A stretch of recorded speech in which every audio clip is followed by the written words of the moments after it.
You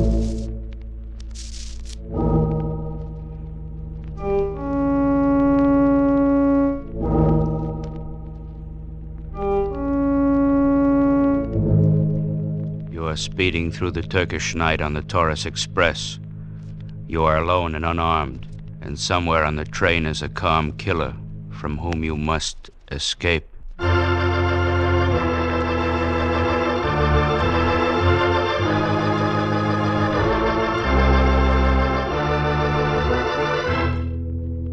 Escape.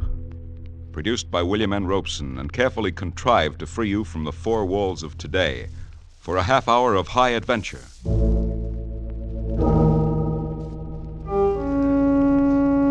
Tonight we escape to Turkey and the Taurus Express, which carries a shipment of death.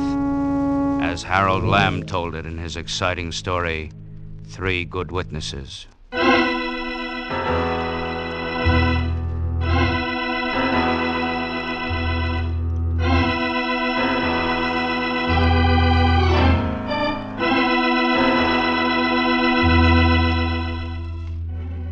I took the Taurus Express that night because I was going home, back to the United States, back to California, and my routine job at the oil company.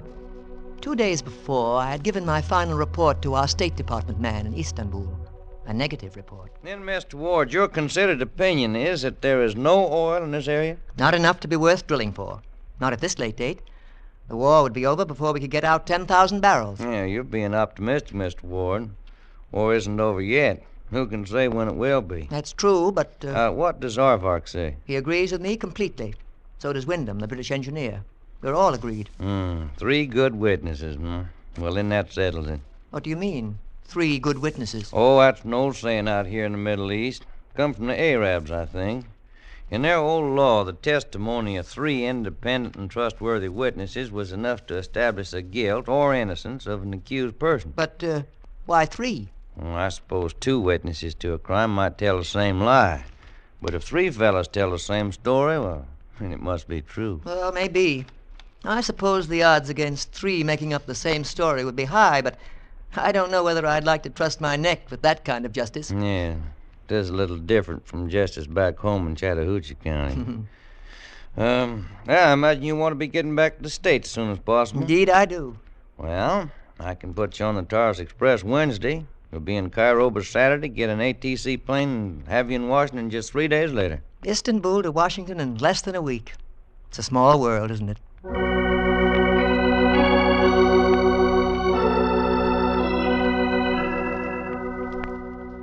So I was booked on the Taurus Express leaving Istanbul on Wednesday night. Got to the station late, and as I walked down the long platform toward the first-class carriages, I sensed a tenseness in the crowd. First, I couldn't explain it. Then I noticed that the platform was alive with police.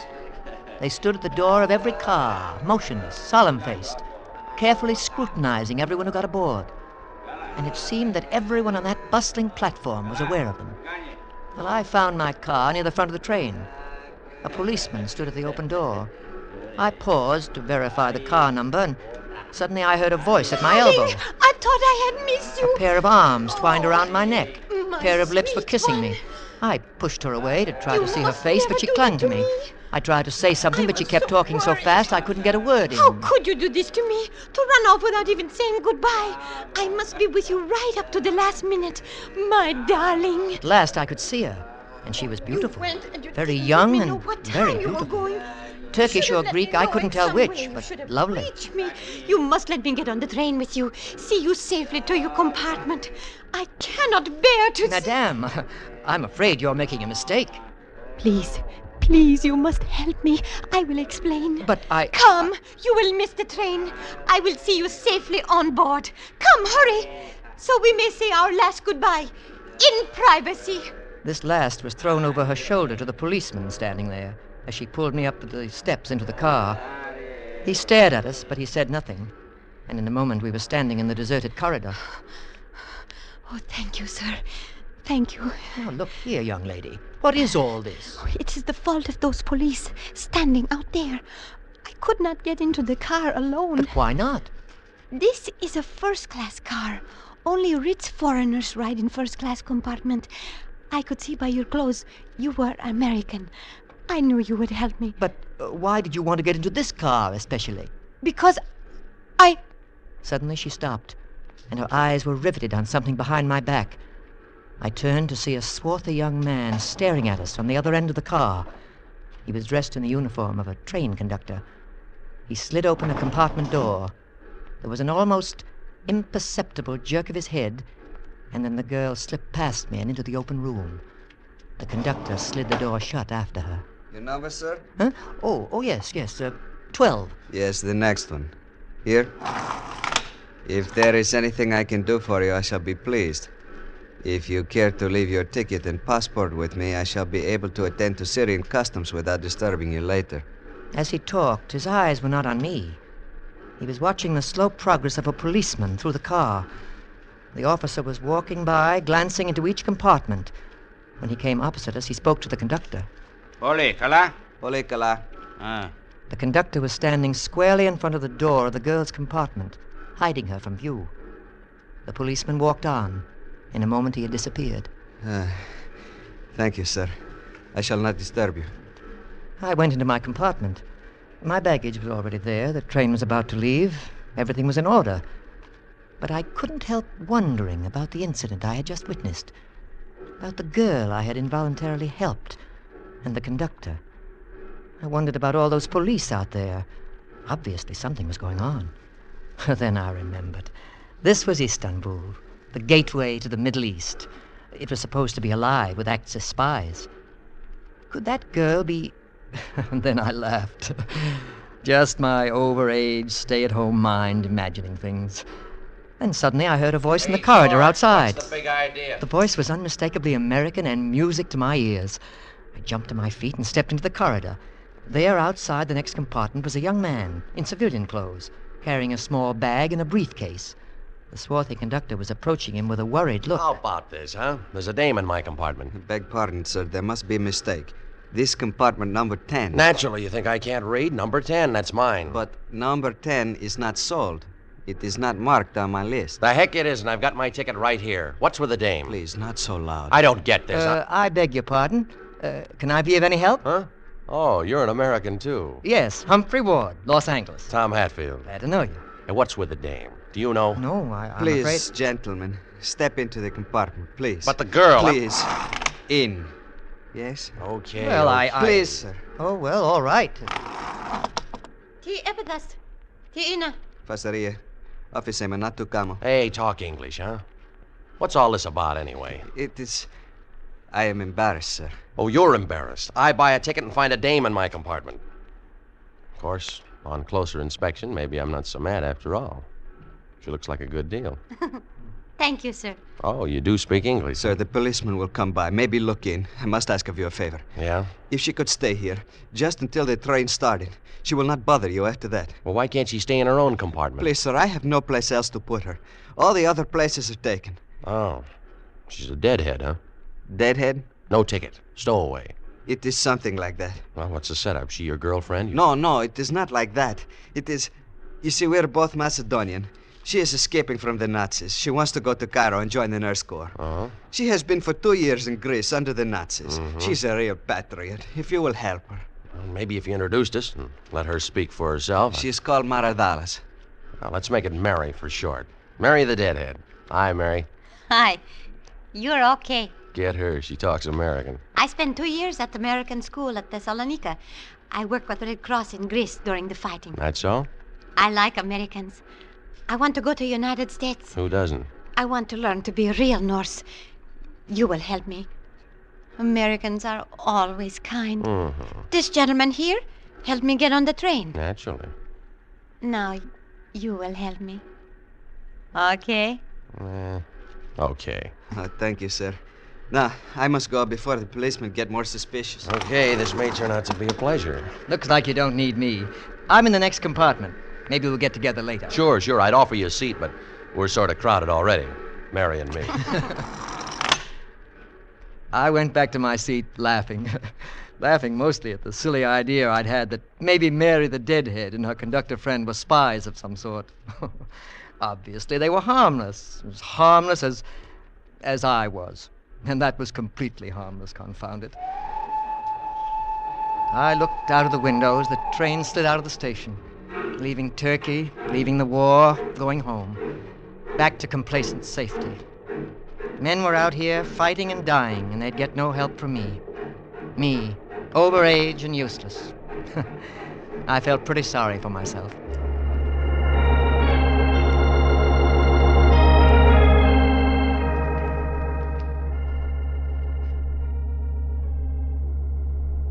It wasn't until the next day that I began to get acquainted with my fellow passengers. Mary, the deadhead, was riding on the conductor's jump seat at the end of the car. The Aruvians, an Armenian couple, were in 14, the compartment next to mine. Young Tom Hatfield was on the other side of me, and two Greek refugees, a Mr. Chiniara and a Mr. Drikar, were next to him in 8. Hatfield kept pretty much out of sight all day, and it was Mr. Chiniara who shared a table with me at dinner that night. I didn't much care for him, but he was somebody to talk to. You Americans, you do not realize how lucky you are. No, I suppose not. You do not know what it is to be safe. Just look around you. Almost all the passengers on this express are refugees. All of them would pay much to be going to the United States as you are. I suppose so. But yes, where else is there any security for us? But you, sir, and your young friend are always secure. Wherever you go, you are always safe. But it is not so for us. Well, I suppose we do take a lot for granted, and oh, here's Hatfield now. Hatfield, won't you join us? Thanks, no, I'll just sit Oh, over no, here. no, I insist. I was just leaving. You must join your friend. Oh, really? There's no I need, Mr. insist, please. Okay. Thank you, Mr. Chiniara. It's been a pleasure. And for me, sir. Good evening. Good evening. Take it easy. Well, I haven't seen much of you today. Been resting, eh? Something like that. You ordered? Yes, I'll call the waiter. Never mind, he'll be back. Who's your slick-haired friend? Oh, Mr. Chiniara? He's a Greek refugee, just escaped from the Nazis. Everybody out here just escaped from the He Nazis. was saying how lucky we are to be Americans. I guess they don't see many of us in Turkey these days. I guess not. I haven't seen many of us myself. Funny, I didn't run into you in Istanbul. I wasn't there, just passing through. Oh. I thought I'd have met you at the American Mission or somewhere. No. I'm out here for the State Department. Oil. But I haven't had much luck. Now I'm going home. Too bad. Yeah. Plenty of things for us Americans to do out here, though. Like, oil and other things. Of course, they give the unimportant stuff to has-beens like me. Leave the good stuff for young fellas like you. Okay, Mr. Ward. What? Okay. I'm Tom Hatfield, Frankfort, Kentucky. White, Protestant, 26, unmarried. No, I'm not a draft dodger, and no, I'm not AWOL. And yes, I'm here on business, which is none of yours. Well, I'm a Captain Air Force, 2 years overseas. You might say officially I'm on a holiday. The fact is, I'm taking this train to Adana, where I get off at 5 tomorrow morning, cross the border, and catch a plane that's waiting to take me to Cairo. Anything else you want to know? Oh, I'm sorry. I didn't No, mean to- sit down. I'm sorry. I guess I'm getting on my own nerves. Forget it, will you? Oh, it's nothing. You needn't think that... Riding on trains is kind of bad for a flyer. It makes me jumpy. I understand. And you must have already been through a lot. Yes, I do understand. I was in France in 1918. I know what it's like. Maybe you know better than I do. Oh, I wouldn't say that. But I envy you. I'd give anything to be in it. You're lucky you're not. Oh, I know. But it's no fun being old and useless like me either. I envy you. I can tell you're doing something important. You can? How? By the way, you're so careful with that briefcase. Carry it around with you all the time. You got it on your lap right now. Probably got something important in it. Dispatches or something. So you noticed that, did you? I hope nobody else on this train is so observant, Mr. Ward. Oh, you're pulling my leg. What difference would it make anyway? You never can tell. On a train like this, out here, you never know. Oh, you mean spies? Well, I wouldn't... Well, but why? I haven't seen anyone who looks suspicious. Spies are never suspicious looking, Mr. Ward.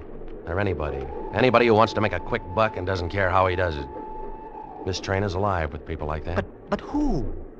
Well, just take, for instance, Mary the Deadhead. She's young and pretty, yes, but she's broke. And her shifty-eyed boyfriend, the conductor. Oh, but they're Greeks. She's a refugee. So she says. But didn't it seem strange to you that he put her in my compartment by mistake? My name wasn't on the list, so he said. Were you satisfied with their story? Well, for a moment I was suspicious, but I... You can't take too much for granted. Well, for instance, the story I just told you. I might be a spy, mightn't I? That whole thing might be hogwash. Well, no. You're American, I know that. Who else would say hogwash? No matter. I could be an American traitor. There are such things. Oh, but... Or you might be the spy. Yes, I even look like you. Meek and mild, Casper Milquetoast. Their cover stories are pips. Like telling you they're out here looking for oil. They strike up a conversation, ask questions, and notice briefcases. Oh, but look here. Now, surely you don't think... No, I don't think anything. I only say, you never can tell, Mr. Ward.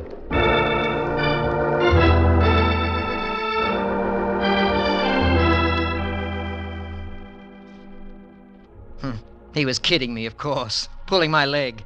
But I didn't really mind. I liked him. And he had a right to be cocky and flip. He was doing something for the war effort. Even though I knew he was kidding me, I went to bed thinking about spies and I fell asleep dreaming of them.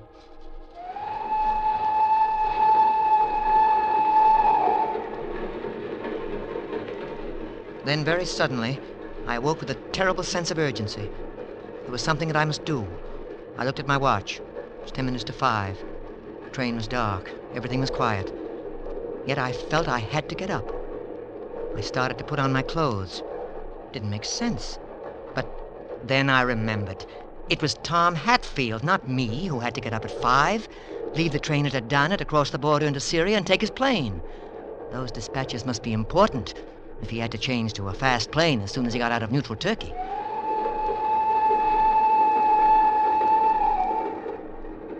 When I stepped into the dimly lit corridor, it was deserted. I knocked on Hatfield's door. No answer.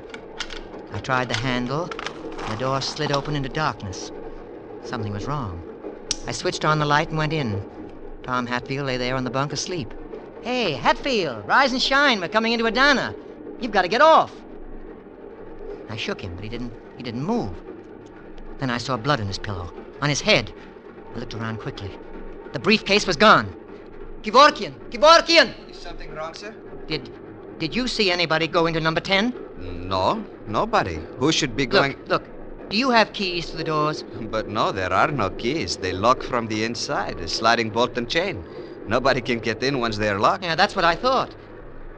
I knew Tom Hatfield would have locked that door. Somebody must have gotten in some other way and left the corridor door open as a false clue. But how? Then I noticed the door which connected with number 8. I tried it. It was locked. This didn't make sense. But through my mind was racing one thought. American dispatches have been stolen. Tom Hatfield is out, and it's up to me. I searched the room. I found an automatic under the mattress, but no briefcase. I heard the train start up again. We were leaving Adana. I looked again at the connecting door. Then I got it. The bolt was fastened on the other side of that door. But on this side, it was not. That meant that someone could have come in through number 8. I knocked on the connecting door. I heard a movement, and the bolt slid back and the door opened. I was face to face with Mr. Chiniara. Yes? And he was staring at the gun in my hand. What is it? What is that for? The briefcase. The bag of my friend. Is it here? Briefcase? Bag? Oh, we have here only our valises. This door has been opened. Something is missing. Oh, if you have lost something, I pray you to look. I know nothing of it. Come in, please, and look. All right, I will. I'm not accusing anyone, but I just want to be sure that...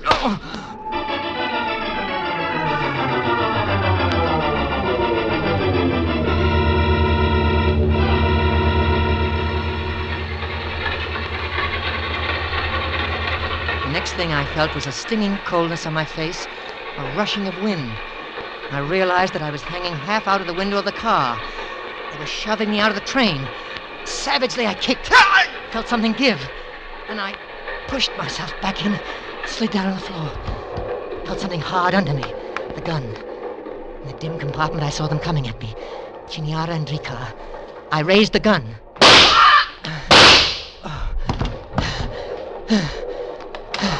What is it? What has happened? Oh, look! On the floor! Shut the door, quickly! Are they... Wait. Let me look. Yes, both of them. Finish. They took the briefcase. I'm sure they did. Hey, who's shooting up the place? Hatfield. Holy cow, will you look at that? What happened? The briefcase. It's here someplace. I'm sure it is. Hey, wait a minute, fella. You're banged up here. Looks like we both got bumped. Here, sit down. You need a drink. Mary, you'll find a pint in my bag. Bring it in here, will you? But they got the papers, Hatfield. We ought to look. They did? Yes, the briefcase isn't here. I don't see it. Oh, there wasn't anything in that briefcase except some old Istanbul newspapers. They probably threw it out the window. Back at Hyder Pasha, a Britisher I know warned me to be careful this trip. I put my classified material someplace else. Oh, but that means I killed 2 men without any cause, without a shred of evidence to back up my story. How we waste time.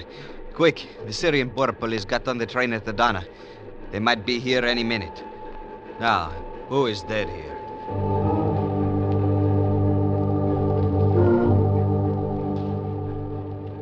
Mary, the deadhead, took me into Hatfield's room and carefully administered first aid to my cuts and bruises. But Kevorkian and Hatfield were busy in number 8. What are they doing? Never mind. Pay no attention. Oh, but they're throwing the bodies out of the window. Think not of it, please. Hayi Kevorkian is a Macedonian.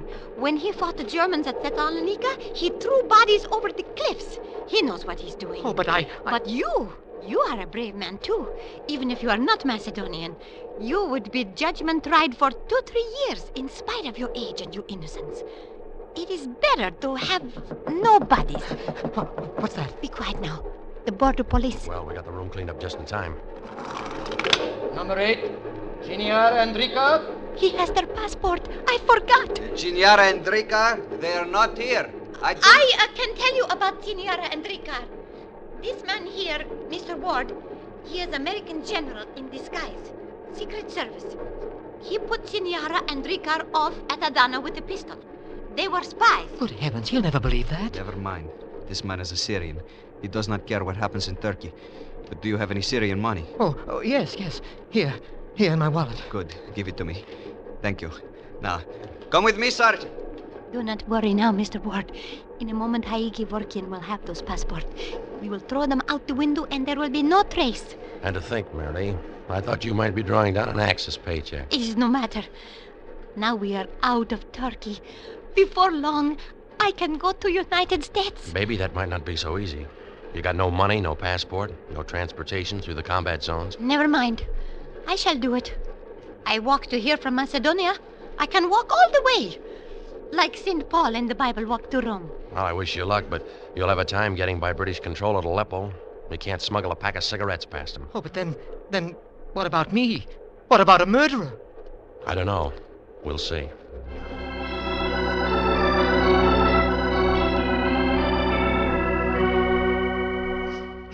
It was morning when the train pulled into Aleppo, the station where British control came on.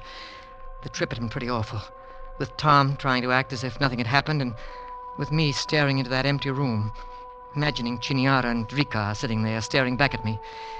Maybe they had been spies, maybe not. Now they were dead, and I was in trouble. We knew that the minute the train stopped. A soldier stood outside our window and said, All right now. Everyone remains in his place in this car. We waited silently for many minutes. And then a British major in khaki shorts stepped in. Behind him I saw Kevorkian and Mary the Deadhead, standing in the doorway. Good morning, I'm Radcliffe. I'm looking for 2 missing passengers identified as Greeks, Chiniara and Rika by name. Come now, they seem to have been in the next compartment. Listen here. What became of them? Were there 2? Young lady, Yes, sir? you weren't in number 8, were you? You don't seem to have any other place, nor a Syrian entrance visor. Please.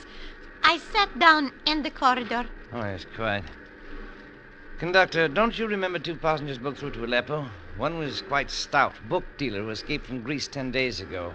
The other... Those. They descended from the car at Adana. One was fat with slick hair, and the other... Yes. Really? I say, isn't that a bullet hole in the wall up there? And you, sir, Mr. Ward, isn't it? How did you hurt your forehead? An accident, sir. I bumped into Oh, yes, quite. I should tell you that the Armenian couple in number 14 heard shots just after passing Adana. They were so frightened they locked themselves in until now. It's no use.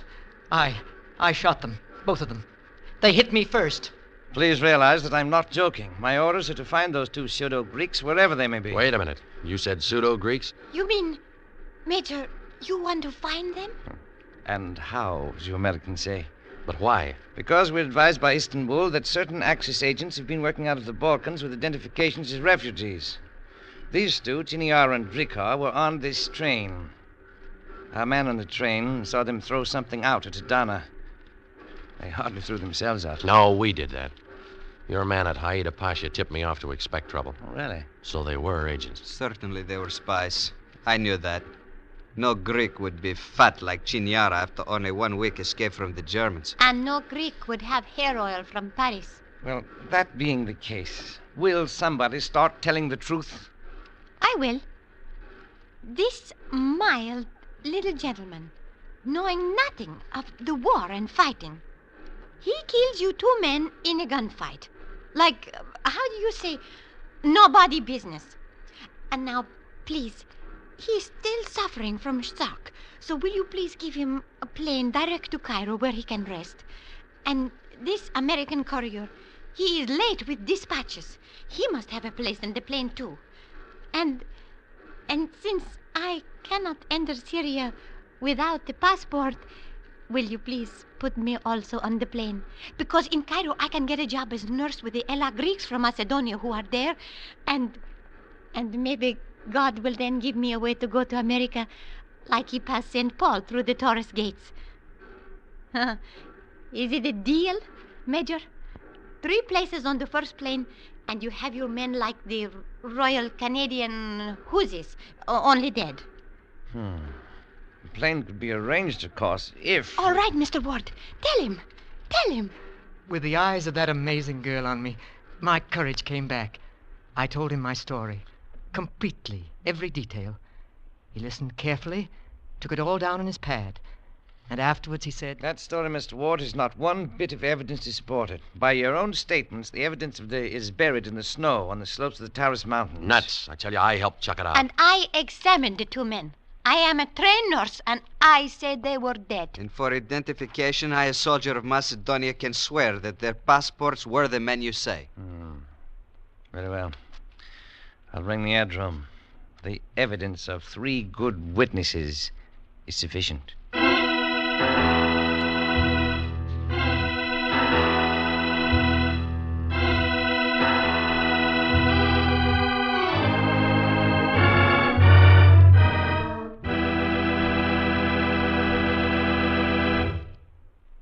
Escape, produced by William N. Robeson and directed by Norman MacDonald, today brought you 3 Good Witnesses by Harold Lamb, adapted for radio by John Dunkel, with Morgan Farley as Humphrey Ward, Jack Webb as Tom Hatfield, Janet Nolan as Mary the Deadhead, Harry Bartell as Kevorkian, with Barton Yarborough and Jack Crucian.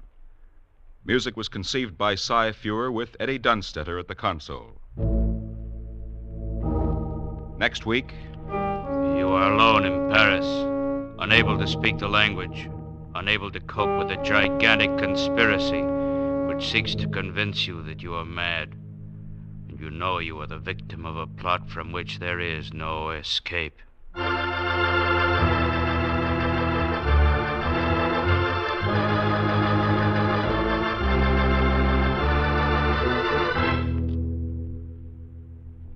Next week, we escape with Alexander Woollcott's version of a modern folk tale, The Vanishing Lady. Goodbye, then, until this same time next week, when again we offer you Escape.